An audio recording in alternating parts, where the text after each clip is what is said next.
Magandang gabi mga kahuan, narito na ang LPA update today. Patuloy ang mga pag-ulan sa malaking bahagi po ng bansa dahil pa rin sa dalawang weather systems. Ito ay ang habagat or southwest monsoon sa may western sections ng Southern Luzon, Visayas, and Mindanao at ang low pressure area dito po sa may silangan ng Visayas. As of 3 in the afternoon ay patuloy na lumalapit sa ating kalupaan itong LPA at nasa coastal waters na po ng Giwan, Eastern Samar. Base po sa ating analysis, mas maliit na po ang tsansa na itong low pressure area ay maging isang tropical depression butchoy pa. Inaasahan within the next 24 hours ay aakyat itong low pressure area pa northwestward patungo po dito sa may Samar Island at by tomorrow ay possible na nandito na sa may eastern side ng Southern Luzon.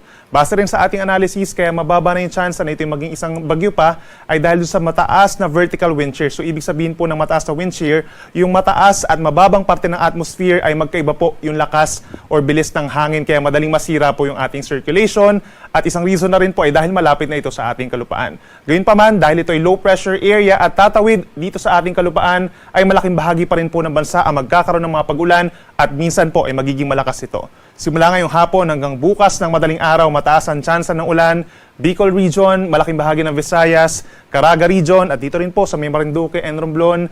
Dahil po yan sa direktang epekto ng low pressure area, ang eastern portion of Luzon, simula po sa may Cagayan, pababa ng Laguna, Rizal, and Quezon, yung trough or yung extension ng low pressure area, umaabot po doon, kaya mag-ingat din sa mga malalakas kung minsan ng mga pag-ulan.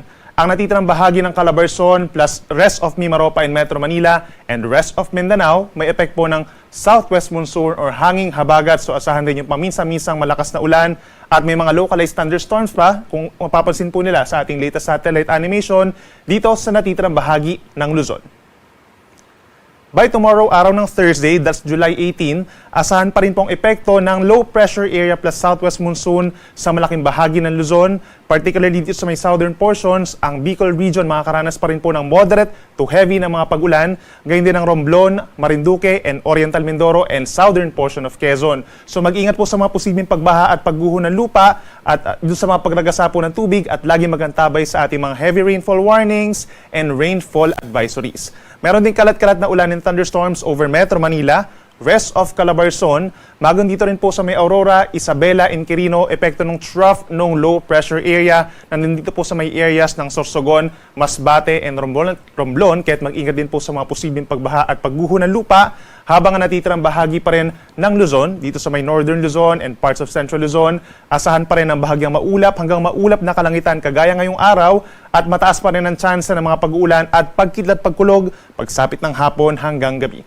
Temperature natin sa Metro Manila mula 25 hanggang 31 degrees Celsius.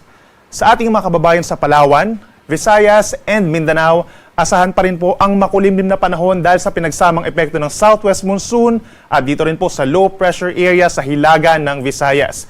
Pinakamatataas ang tsansa ng ulan bukas dito sa may Panay Island, kabilang ng Guimaras, Northern Negros, ganyan din ang Northern Cebu hanggang dito sa may Biliran, Leyte, Samar, and Northern Samar. So moderate to heavy rains po ito at posible po magdulot ng mga pagbaha pa rin at pagguho ng lupa. So lagi makipag-coordinate sa inyong mga local disaster risk reduction and management offices kung kinakailangan po lumikas at lagi magantabay sa ating mga warnings and advisories. Ang Palawan, southern portion of Visayas at malaking bahagi ng Mindanao ay mananatiling mostly cloudy skies at meron din mga kalat-kalat na ulan, mga light to moderate with at times heavy rains po yan na maaari pa rin magdulot ng mga pagbaha and mga landslides, lalo nun sa mga areas na saturated na po ang lupa sa may Bangsamoro Region, Zamboanga Peninsula and Socsaljan. Mag-ingat pa rin po tayo bukas.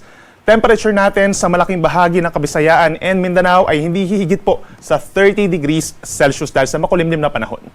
Para naman sa ating mga kababayan na maglalayag, wala po tayong gale warning or pagtaas ng mga alon, especially po na humina or walang inaasang pagtaas ng ating mga hangin at medyo relatively mahina pa po yung ating southwest monsoon. Gayunpaman, dahil magiging maulan sa malaking bahagi ng Southern Luzon, Visayas, and Mindanao at meron tayong mga thunderstorms, may tendency po na tumaas hanggang 2.5 meters o 2.5 metrong taas ng mga alon yung ating mga baybayin. Kaya mag-ingat pa rin po, lalo na yung mga kababayan po natin na nangingisda. Sunset po natin ay 6:29 ng gabi mamaya at ang sunrise bukas 5:36 ng umaga.